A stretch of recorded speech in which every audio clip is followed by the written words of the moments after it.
Thanks so much for joining. My name is Kristen, and I'm a product marketing manager here at Google. And I'm so excited to introduce our talk today and moderate our conversation today.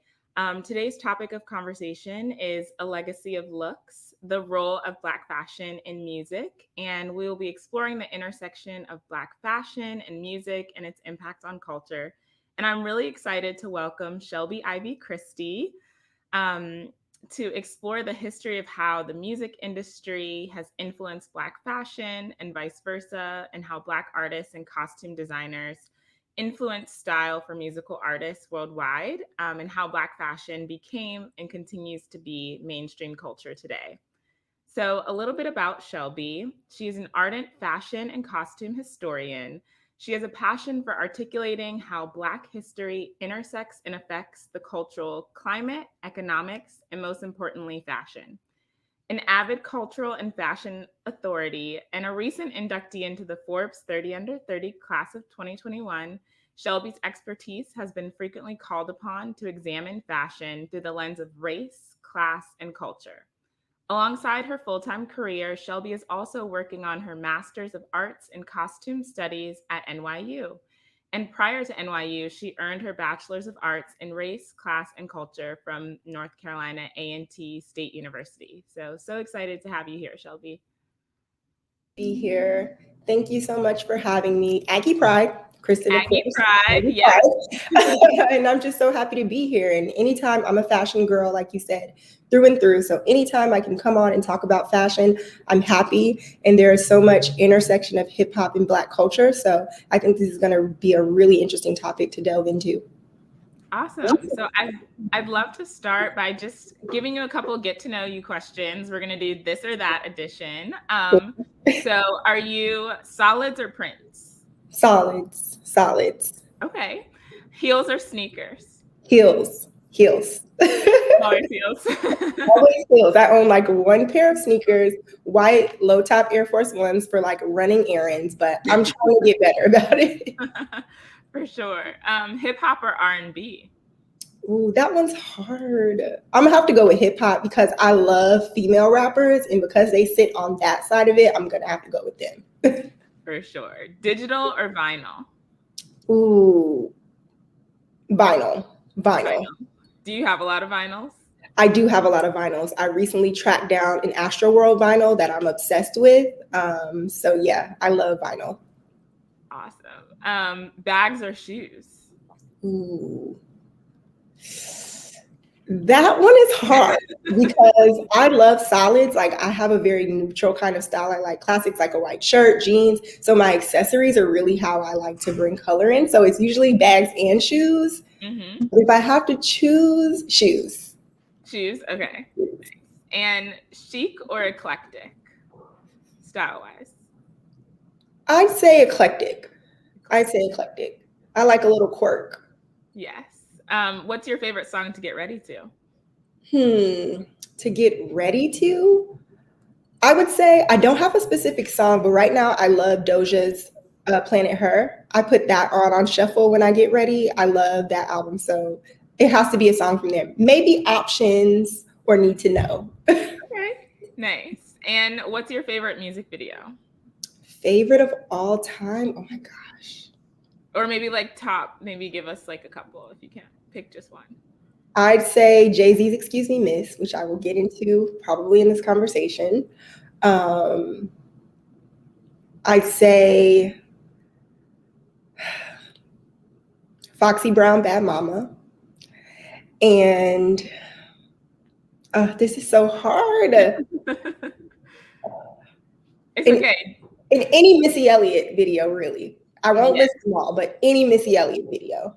Yes, for sure. Hers definitely had lots of looks in those as well. So I'd love to start just by learning a little bit more about your background and can you tell us a little bit about what made you so interested in fashion and what you see your role in it as now? Yeah, so for me, I started loving fashion early on. I was one of those fashion kids. So I was introduced to fashion through costume design. which, like you mentioned, I'm working to earn my master's in costume. But movies, film, like when I would see a period piece and there was beautiful costuming, like early on for me, one of the first ones, and this is actually on the topic of music. I don't know if you've ever seen the film Glitter with Mariah Carey. It's about like how she's trying to navigate and become a pop star breakout in the 80s club scene. And there's a lot of music in there, but like her looks in that film really stuck with me. I think it came out in 1999 or 2000. So I was a small child, and that really like sparked my interest in fashion, just seeing costume on screen. And then I remember when I was a teenager, Marie Antoinette came out, I think 2007, with Kirsten Dunst, and that like did it for me. I love period pieces to this day because I love to see historical kind of costume remade. So that's kind of how it started. And then I would read Essence, like I would read Ebony after my mom put it down, and I would love to see like women who looked like me, like being active participants in fashion. I was one of those kids where like I would see a trend and then try to do it myself, and I would look crazy at school. Like I saw white socks with heels once and I tried it and my mom was like, girl, I was at school looking crazy. So that's kind of where the seed was planted. And throughout college, I knew I wanted to work in fashion. So I would intern in the summer at fashion places. So I actually left A&T after my freshman year. I dropped out. I said, I'm moving to New York. I want to do fashion. And I did. I went to intern at W Magazine back when Condé Nast had the internship program. And I was a fine jewelry intern. And just throughout my time, I went back to school eventually, came back to A&T, but I would go back in the summers to intern. So when I graduated college, I knew I wanted to go into fashion. I went straight to InStyle Magazine where I interned. And then eventually I got to Vogue and then L'Oreal Luxe. So I've always worked professionally in fashion, but that also meant working in luxury. There's not a lot of people of color and definitely not a lot of Black people. And that's something I became very aware of during my time at Vogue. And there I really pushed for, I sat on the business side and I pushed for diversity in the kind of brands that we were representing, but also I didn't really see a lot of Black stories in the overall discourse around fashion, right? Like you would attend fashion panels or see business of fashion talks, and they would be talking about all these things, but then there would be absolutely no like Black perspective. And that's just the theme I've discovered in the overarching like ethos of art. Blackness is an afterthought almost always. And so I felt like, okay, I love race, class, and culture and examining fashion from that end. My undergraduate degree was in race, class, and culture. I had started off wanting to be a history teacher, and I said, we'll figure out the fashion tie-in on the back end. And so that's what really led me to start doing this work. It was the combination of sometimes being one of few in a room and experiencing difficulty trying to get others in the room. And then when you're in that room, not really feeling included or welcome to give a Black perspective. And then also, I think leaving Vogue and going to L'Oreal, where I worked in beauty, still luxury beauty, it freed me up to be able to talk about the things that I wanted to talk about, right? Because at Vogue, these brands and these things would have been my clients. It would have been a conflict of interest. So it really freed me up to be able to speak openly. And I said, all right, let's start these conversations. So that's kind of how I started creating the content and just doing the work and wanting to do the research, because I felt like there was a void and a gap, and I took it upon myself to fill it. Yeah, no, that's amazing. And can you talk a little bit, today we're talking about Black fashion within the context of music. And I really think these two are so inextricably linked. And when you think about Black fashion and music, like who or what comes to mind, and like what are some of your earliest memories? Yeah. So for me, like I said, Jeanette Chavez, when the doors open to that elevator in Excuse Me Miss video, right? And she has on that blue knit Trossman Churba dress with that blue fur, that changed my life. Like that was just everything to me. She was so glamorous. She was chic, but she still had like an urban vibe to her, right? Like it didn't look like she was trying to be anything she wasn't. Like that left a mark in my mind, right? And just the whole video vixen like era of the 90s and 2000s, like Black women were really represented in hip hop videos. Yes, they were objectified a lot of times, but a lot of times we also got to see like Black women look like supermodels, be adored, be in high-end fashion, like in these things that we are, traditionally left out of. We got to see, us participate in that glamorous as they called it at that time, ghetto fabulous kind of lifestyle. And so that video early on left an impression on me. And later I would learn through research that blue fur, that infamous blue fur that she had on, was actually made by Nyjah Battle, who is a Black female designer. She's a North Carolinian like me. And she made a lot of Little Kim's fur looks too. She worked with Misa Hilton on that. And so it made it all the better that a Black woman was involved. And I'm sure as we end up going through this talk, you will discover so many Black people are behind a lot of our favorite hip hop moments, music moments, and we have no idea. So early on, I would say that is one of the videos that really left a mark on me. Foxy Brown videos, I'm a huge fan of hers. I loved her looks, right? And that whole 90s like era of, again, glam, Little Kim, or looks I saw early on. My mom loves Little Kim, so I would see those looks. Lauryn Hill also had some amazing looks, and she just had more of an alternative style. She brought something different. So I loved seeing what she kind of was doing with her hair and her style in her videos. So those are some of my early on videos and costuming videos that left an impression on me. Yeah. And you mentioned a lot of amazing artists within that too. And I think so much, like an artist's style says so much about their personality as well. And so can you talk a little bit about like what ways you think fashion allows artists to like express who they are and why you think this form of expression is so important? Yeah, so yeah, I always say fashion is never just clothes, right? It can be a statement about who you are, your emotions, your political beliefs, your culture, your background. It can be so many of these things. Not to say that it always is, because sometimes you just want to get a fit off, right? It's not all those layers. It's just like, I'm going to step today. But at least historically, when you're Black, it is about kind of those things. Those things come up because it's a reflection of your experience. And I think it's really important for artists to kind of hone that and lean into that, right? Not only because it gives us perspective on who they are as an artist, it gives us perspective about maybe where they came from, what their experiences are. The one thing I really love about Black culture, like so many other POC cultures, is that there's regionality, right?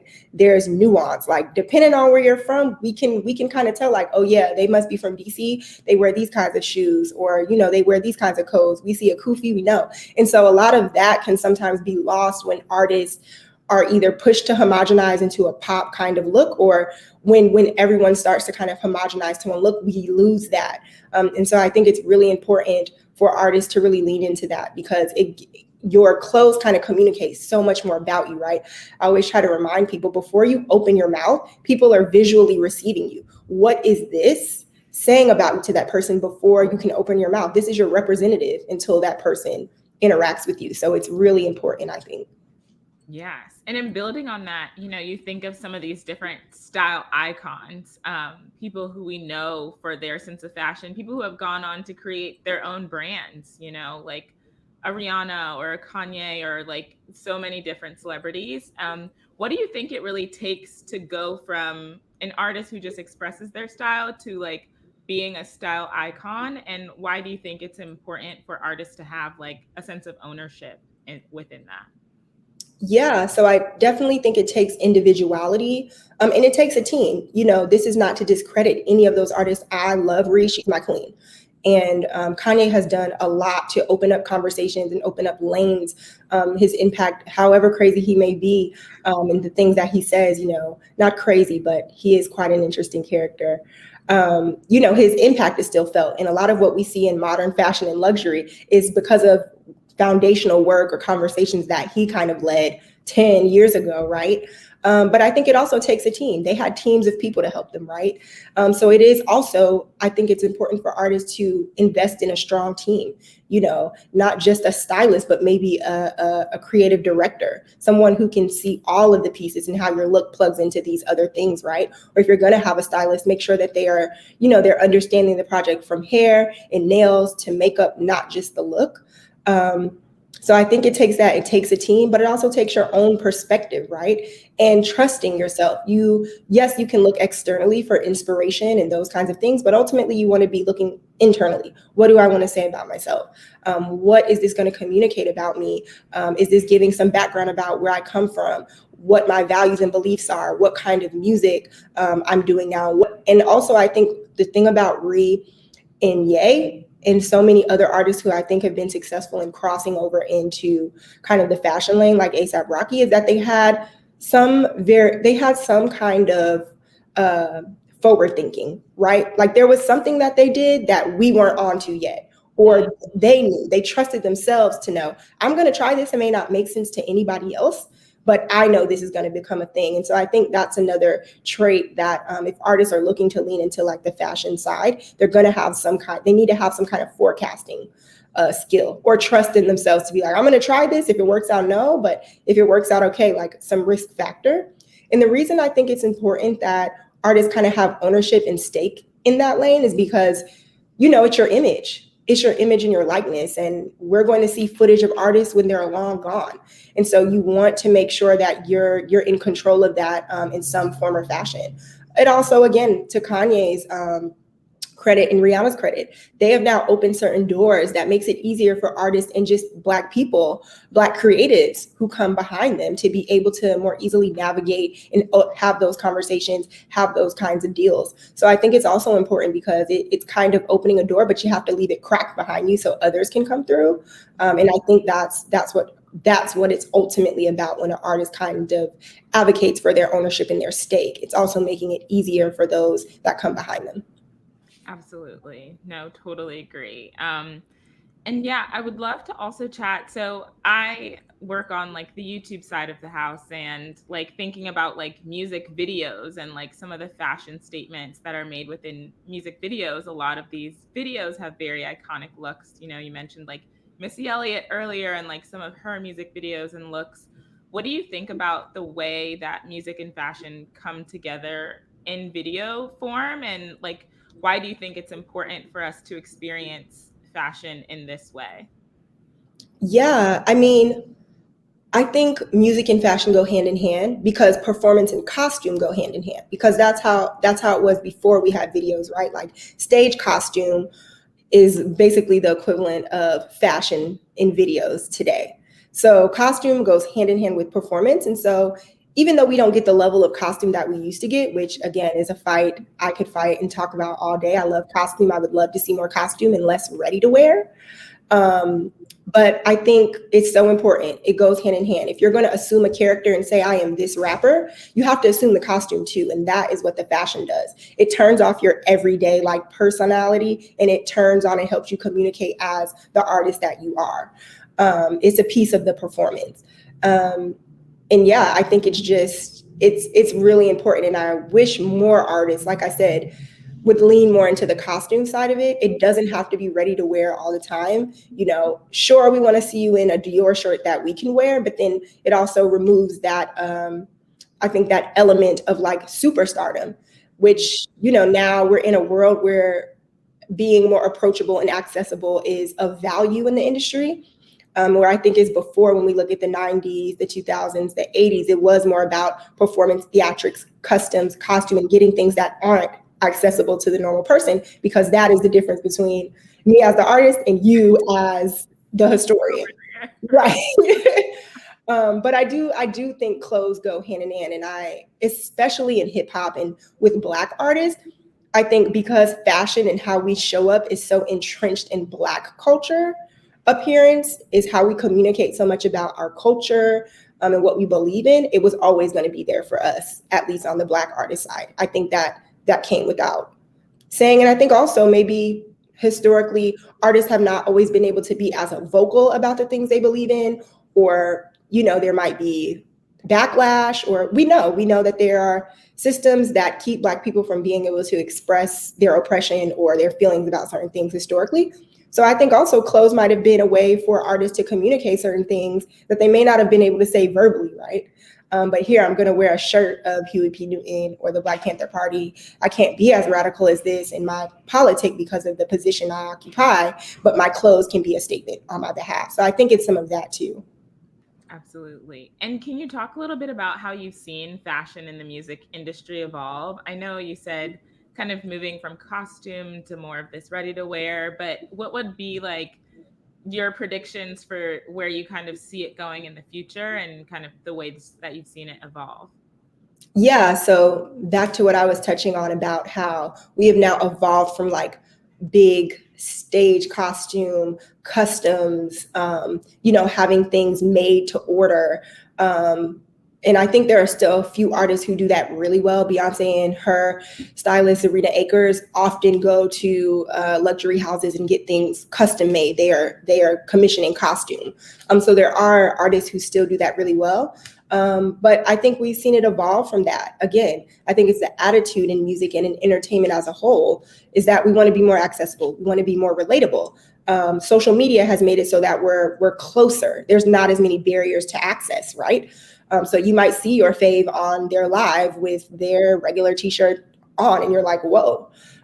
So I think it's some of that in the evolution. It's really the accessibility piece that is driving, I think, the decisions on the fashion being different. I think also as far as accessibility, not only to the artist, but to different types of brands, right? Like when I'm researching Lil' Kim or Biggie and these kinds of artists, back then brands, luxury houses or bigger brands might not have been as motivated to work with them. At that time, as far as you were going to get into Black culture was, sports, athletes were seen as the priority for partnerships.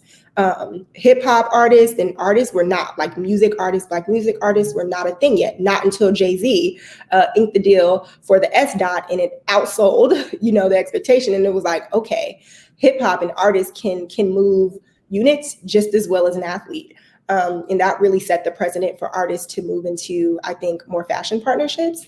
But yeah, I think overall the attitude towards the value that hip hop and Black artists and musicians as a whole can bring to a brand has shifted. And I think that's because of the pioneering work. Also that I think early on Urban did, Sean John beat out a legacy menswear brand for the CFDA Awards Best Menswear in 2001.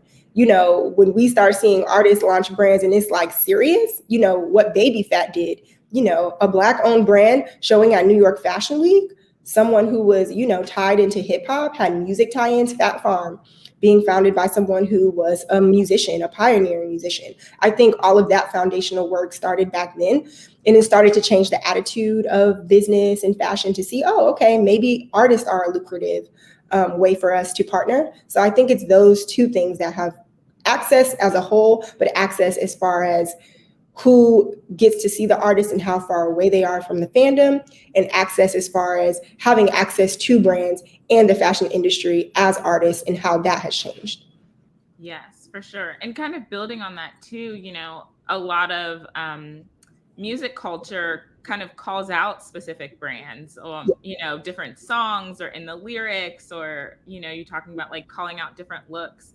What are your thoughts on kind of partnerships there, or the way that music kind of references culture in this way as like a way to like preserve these things and kind of like highlight like the trends of the times, but also just kind of being also a part of the art itself and in the lyrics and stuff? Yeah, I mean, the music industry, honestly, the luxury fashion industry owes hip hop a huge check. And I mean a big one. The amount of promotion that rappers, R&B artists have given to these brands just from the 80s forward. We can put on a song now and we'll hear Balenciaga and this and that every other word. And where's the attribution for that? Lil' Kim and what she did for like Chanel, Dior, Donna Karan, introducing artists have really, I think Black artists in particular, have really served as a vessel for introducing these luxury brands to new demographic, which was Black people. You turned on a song, you heard your favorite artist mention a brand. You may not know what that brand is, but you're going to go look it up, right? And now Gucci is introduced to you. You're introduced to Gucci, and Gucci didn't have to spend any marketing dollars or cut any checks to do that. To acquisition you as a interested customer. Right. So I think, there's lots of checks owed to artists. A great example is like Sergio Tacchini, which is a brand that was really popular in the 90s. They are a sportswear brand, a European sportswear brand, which I've talked a lot about how hip hop in particular has done a lot for European sportswear. Lacoste and all of these things. But Sergio Tacchini is similar, and a lot of rappers would wear this. This was kind of Hustler's uniform. If you've watched the movie Paid in Full, you've seen Mitch sit on his car. He has on that polo with the lines on it. That's a Sergio Tacchini polo. It was kind of the Hustler's uniform. And it was really popular in the 80s and 90s amongst cool guys, tracksuits and things like that. Biggie wore it during his appearance on Martin. He had on a Sergio Tacchini tracksuit. Little Kim has Sergio Tacchini in her lyrics. And they are one brand who you go to their brand site and they have a section on their site like thanking hip hop. Because they're like, yeah, one of our inspirations is hip hop, because they realize so many hip hop artists expose their little Italian brand, which was normally for professional tennis players, to a whole new demographic of people that were buying it up. And that's one example that I've seen where a brand has actually like thanked and acknowledged how Black culture has driven their brand. But I think that is the case for so many brands. And my hope is that because I don't think artists will slow down on the references, but I do hope that more brands seek them out for partnerships, especially Black artists and POC artists who are really exposing them to a demographic that I think before the Black Squares last year, they were not concerned about. Right. No, for sure. And that brings up another question around like with the rise of social media platforms and like the shareable nature of everything. Often styles are popularized by the people who didn't actually start the trend through like cultural appropriation. Like, how do you think we can mitigate this, and how do you think that people and brands can better credit and respect the artists that create these styles? Yeah, I mean, it's a complicated issue. It's some of the work that I do, right, to attribute something properly to the Black person who started it, to raise awareness about like, no, we had stake here. You know, I talk about how a Black man invented the dry cleaning process. A Black woman was one of the first Black women in the country to hold a U.S. patent, a former slave, for her reimagining of the ironing board. So even beyond just like garments, we have stake in the fashion process, how we care for our clothes, right? And it's an ongoing thing of just on the consumer side. I think it's for us to make sure we're responsible with attributing things. You know, if you work as a creator, make sure you tag the full team. Make sure you're crediting every piece so that it doesn't get buried and lost, right? And on the brand side too, crediting and tagging people in this age of social media, the whole team, not just the artist and the writer, you know, who did the makeup, who did the hair. I think that's so important. And long term, we will be able to track back to that attribution, because so much of the work that I do as a Black fashion historian is go through all of that. You know, I wasn't there in 1895. There was no tagging. There was just newspapers and clippings. And then if somebody just forgot to leave a name out, well, now it's disappeared from history, because without a source to prove it, it doesn't exist, right? We can theorize, but without the hard fact, it won't exist. And so I think it's about like hard attributing it, you know, which in social means tagging, making sure that the names are listed out so that if someone screenshots that, or if it's out there in the multiverse 100 years from now, someone can look up and make sure that it's attributed to the right person. And I think on the brand side, it's also wanting to adopt a approach that is, okay, we want to share ownership in this. Because of course, brands are about ownership. It's theirs, it's ours, it's our content, it's our thing.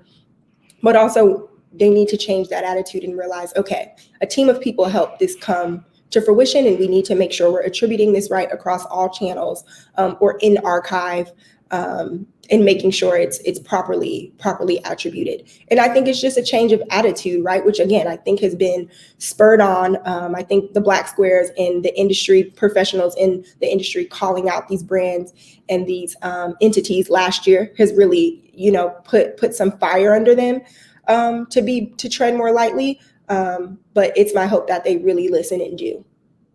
Absolutely. No, I totally agree. Yeah, my next question, this question actually came from one of my mentors, D Speed.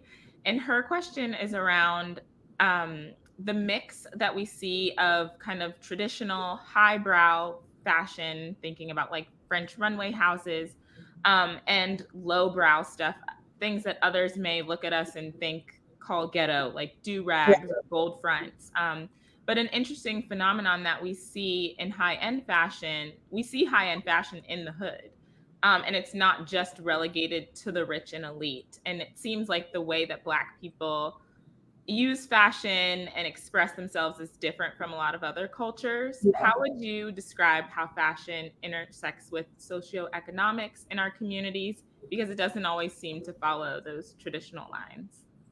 Yeah, and that's a great question. I definitely, when we talk about like specifically mixing high and low and kind of logo heavy clothes that we're seeing come through in high end fashion and luxury fashion runways, I think that is a direct trickle down from Black culture.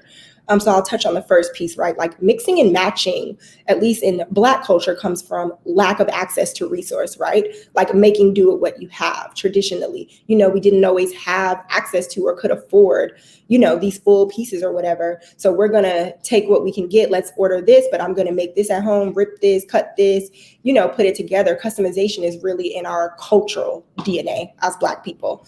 And also, I think the other side of that, the logo heaviness, right? Like we're seeing collections where, you know, Gucci used to be very like not very logo focused. I think 2015, 2016, we start to see Gucci, we start to see Balenciaga with the B logo coming back, very pronounced logos. I think traditionally in the past, that was something seen as gaudy. And in Black culture, that was not seen as gaudy. We want logo heavy clothes. If I worked hard to afford this Gucci belt, they need to see it's Gucci when I come to this party. So, and that was something that Dapper Dan was doing, right? Like back in the 80s and before that, luxury brands were not concerned with addressing a Black audience. So they were not making clothes that is what that audience wanted to buy. So Dapper Dan saw that gap and said, well, we want to wear Gucci too, but here's how we would flip it, how we would freak it. We like logos. And now we're seeing that kind of come into popular culture. And it's interesting, right? It's something that we were, like you said, might have been deemed ghetto, might have seen as gaudy, might have seen as flashy. But those are all the things in Black culture that we love and that we honor and that we practice. It was never seen as a bad practice to us.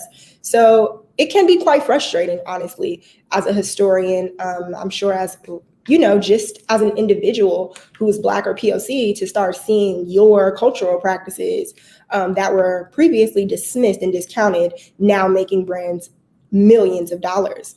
I think the same thing with streetwear, right? Like the foundation of streetwear was like urban wear, like I mentioned before, Sean John, Baby Fat, again, birthed because the luxury brands were not addressing an urban or Black or POC demographic. And they said, well, we also deserve luxury. They're not paying us any attention. Why are we giving us our money to Pepe jeans or, you know, to whoever? Let's start our own and freak it in a way that our community likes to have it. So it can be very frustrating because it is foundationally based on Black culture, urban wear, and streetwear as Black and POC people intended it to be. And now it's trickled off into you know, some homogenized pop culture version. So yeah, it's rampant, but I do know that it is steeped in Black and brown culture for sure. Absolutely. And I'm sure as a historian, you know, you're discovering so many of these different pieces, whether it be like who's involved or who invented something. What have been some of the most like surprising things that you found, or some of the most interesting or like unexpected things that you found in your research? There's been so many great learnings. Like I said, learning about Nija Battle, who was a furrier. She's been featured in, she was good friends with Andre Leon Talley. She was featured in Vogue. You know, she worked with Misa Hilton to create a lot of Little Kim's fur looks, like when she wore that nude sheer bodysuit with the fur patches here and the fur cuffs. That was a Nija Battle. But even further into that, the underlying thing that I discovered about her is not only is she a North Carolinian, she's half Cherokee. So also understanding, okay, she's a Black furrier. Her grandma had minks on the farm, you know, and again, Black culture now going into, okay, were we involved in the fur trade? We have stake there. Who thought about, I mean, you know that Black natives exist, but that's a whole story and nuance that we never really get exposed to. And here's this woman who did it on a global scale. You know, we see Diddy and Nas in the video. Everyone loves that big white fluffy fur that Diddy has on. That's a Nija Battle fur. And she was on set. There's pictures of them on set when he's in that fur. So when you start to discover, like, not only just Black people, Black women are behind a lot of these monumental moments in hip hop, which can be very male dominated. That has been very rewarding for me. Discovering Mildred Blount. She was a milliner, which means she was a hat maker. She in the 40s went ahead and just applied for an assistant job at a hat making company that they listed in the newspaper. Of course, at this time, when a listing like that was in the newspaper, if it didn't say accepting colors, then you knew not to apply. But she applied, and there is an article about her in Ebony. They did an interview about her in, I think, 1946, where they talked about, you were so brave to even answer that ad. Like, what made you do that? And she went on to assist. I don't know, again, I'm a movie freak. I love costume and film. And so for those of you who have seen Gone with the Wind, which we know Gone with the Wind is like the gold standard for costume, second to Wizard of Oz in the greater like costume universe.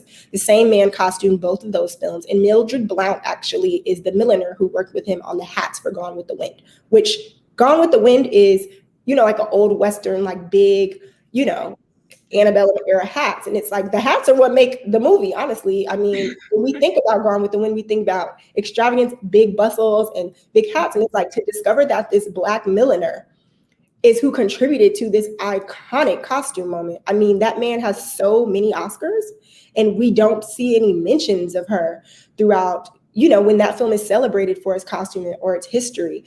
She also has ties to North Carolina.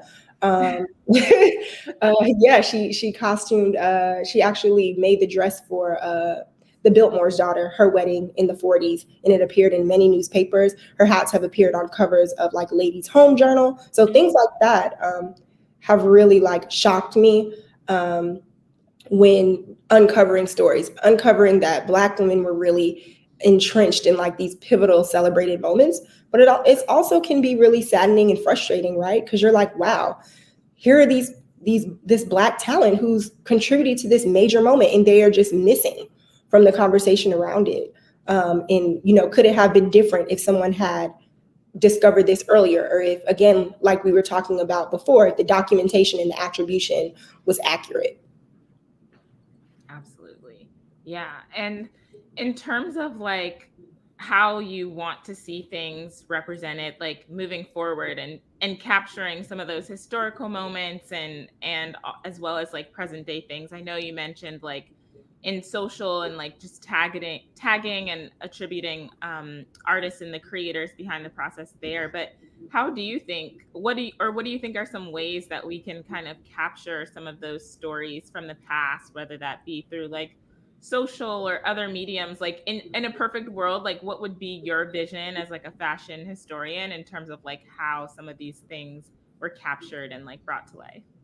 Yeah, so of course, in forums like this, where I can talk to people and share these things, and then these people can talk to other people and share these things and amplify it through their own work and projects.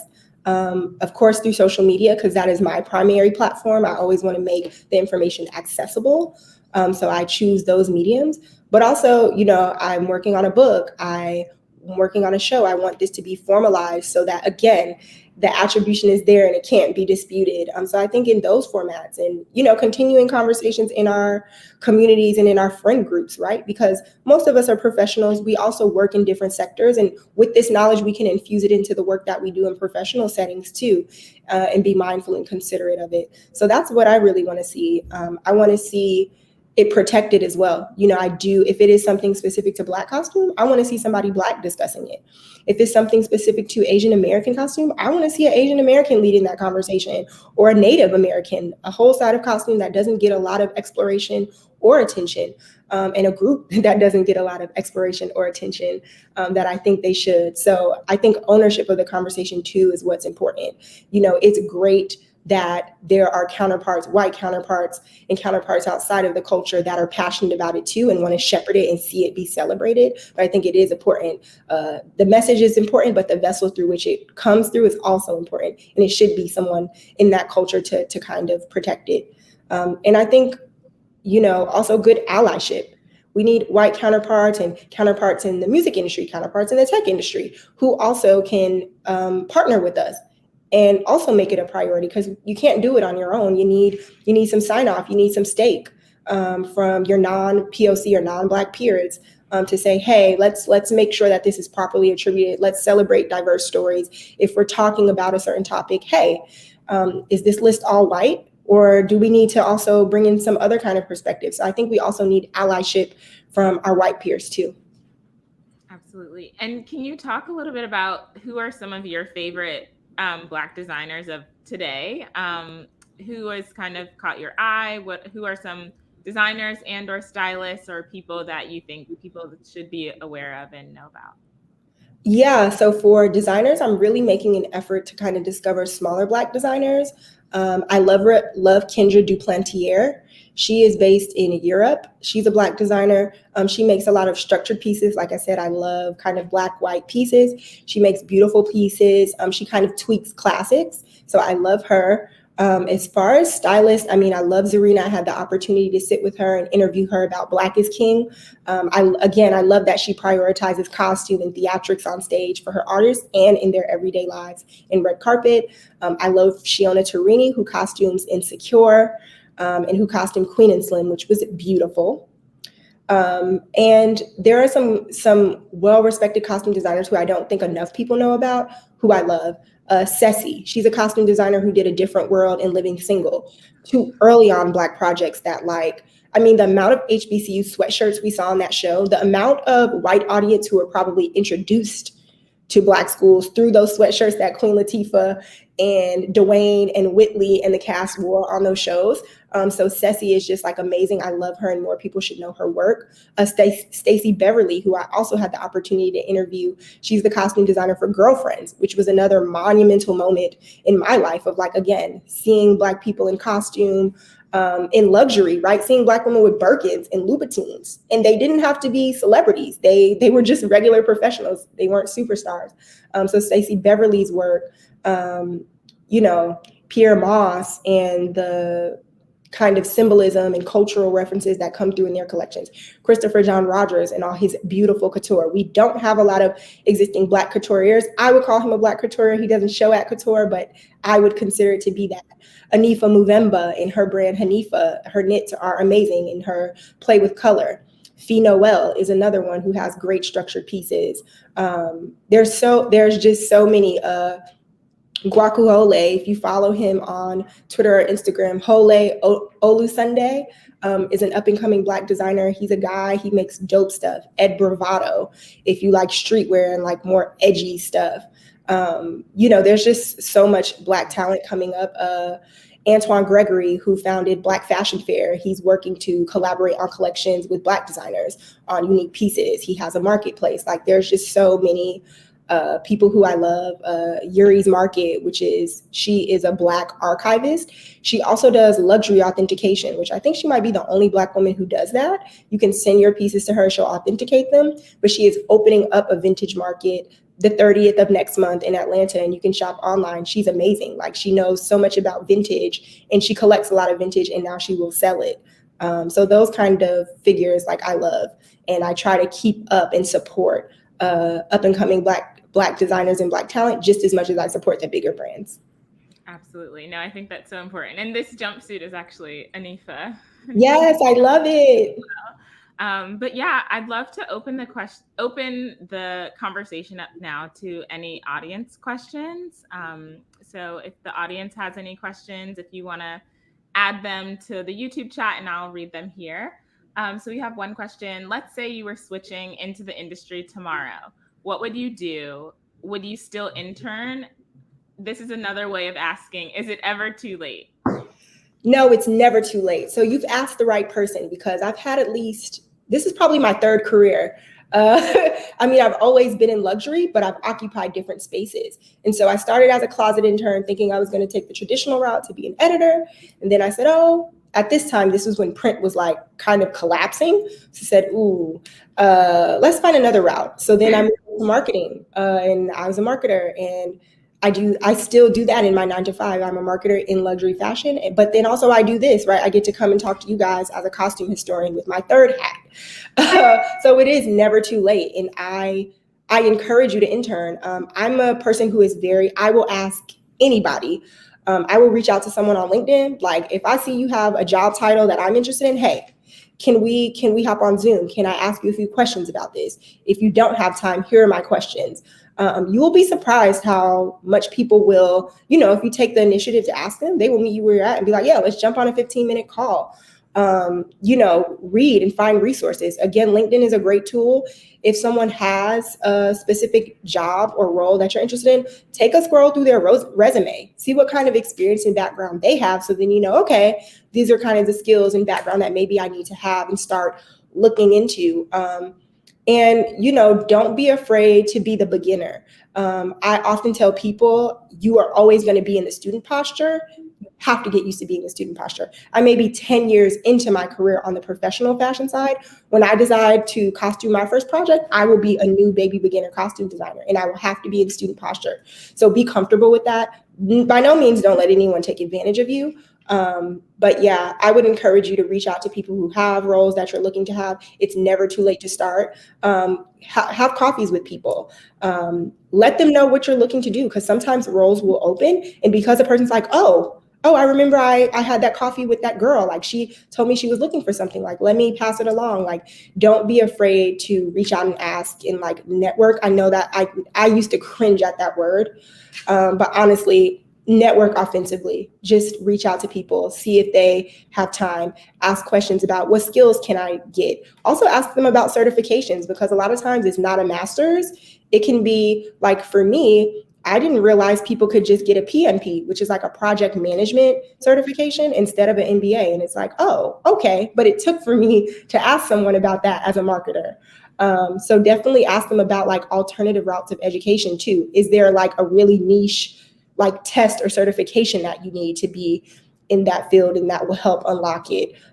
Is there a training that you can go to? Are there panels or talks or things that people like to see on your resume to be able to move into that field? In fashion, we're very, if this question comes from someone who's looking to get into fashion specifically, we are kind of an industry that is not really concerned with like vanity and outward stuff, because of course fashion runs on vanity and outward. We're kind of Wizard of Oz behind the screen pulling the threads, so we're not always impressed by the output of that, because we know what it looks like on the other side. So I would say, yeah, sit down with someone and ask them, okay, yeah, I know all this shiny stuff and press and having a high following count on Instagram is good, but what really do you guys look at? Because it might be something super specific, like, oh, we want to see that you've worked on photo shoots because we want someone with content creation. Then you're like, oh, okay, let me find 3 people who I can assist them. And then, so I would definitely encourage you to ask questions. Awesome. And we have another question. So what are you most excited about? This question is from Theo. What are you most excited about in fashion, music, looking forward? Yeah, thank you for this question, Theo.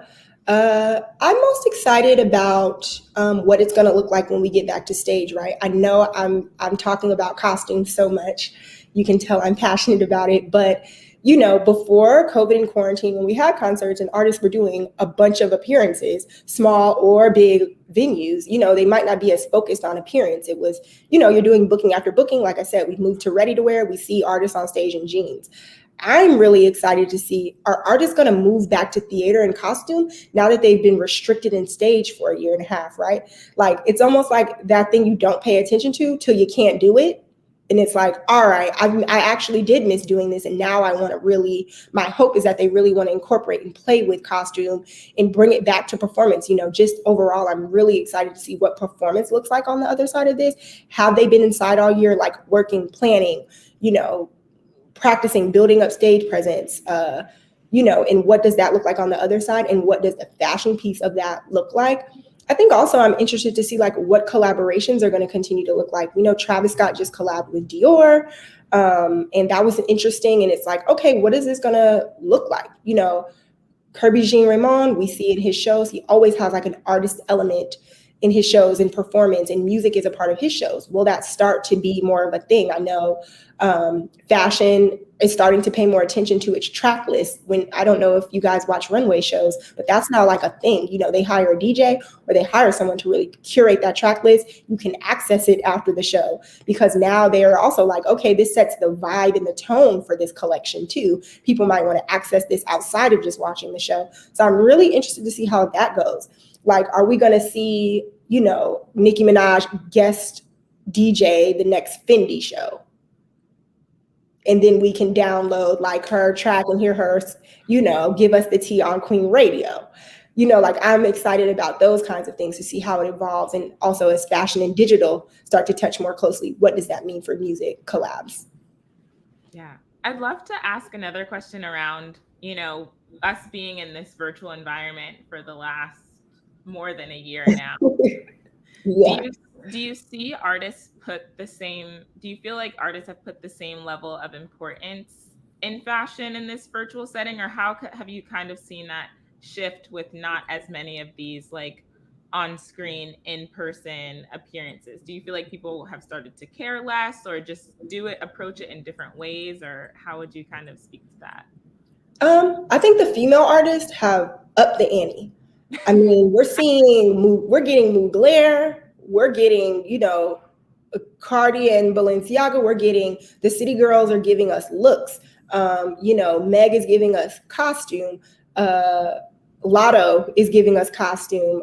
Shout out to Todd, who previously did costumes for Megan and works with Lotto quite frequently. He does beautiful costuming. But I think the women have really stepped it up. Doja Cat is running laps around the girls and the guys.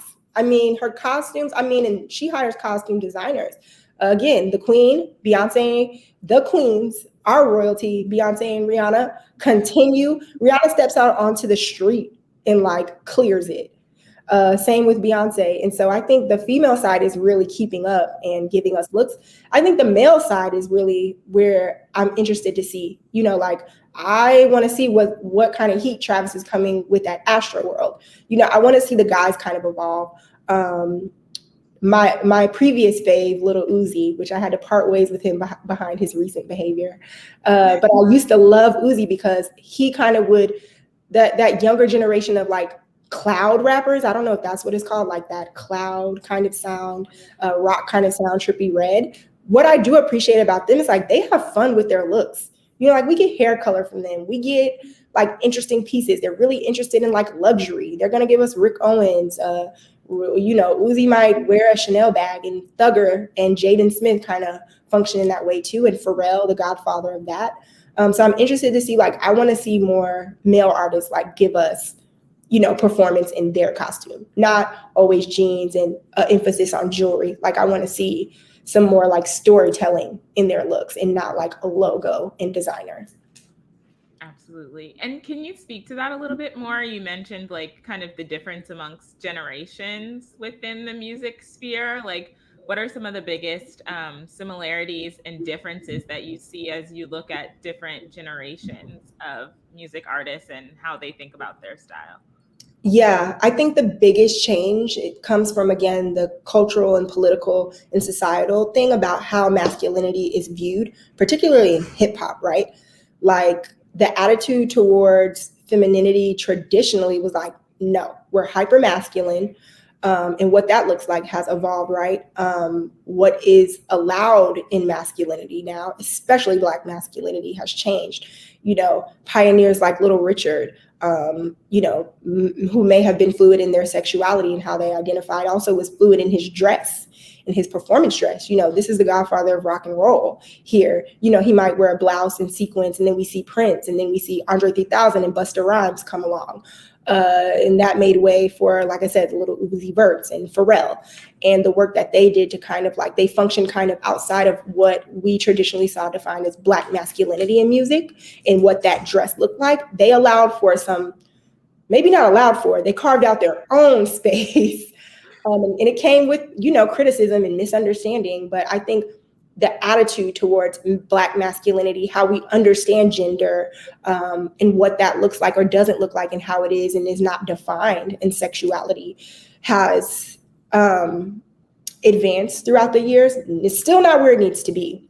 We're hearing all kinds of crazy comments about the gay community and LGBTQ community from Black male rappers, given that community has given us so much just in fashion.